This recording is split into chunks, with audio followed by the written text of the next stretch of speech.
Tapi hari ni kita nak try shawarma. Sebab kita lalu ramai sangat yang makan shawarma kat sini. Jadi kita nak order shawarma ni. Jom kita tengok. Kita nak order dulu. Sikit, mana sikit? Chicken shawarma.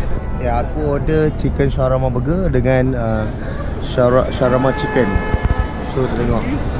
Harga dia 20 rial dengan 12 rial. Order chicken shawarma burger dengan shawarma burger. Okey. Nanti kita makan dekat hotel. Rasa dah sedap. Tengok tu ramai lagi orang order. Jadi siapa yang datang Madinah kena try shawarma ni. Ayam makisah. Ni ayam makisah.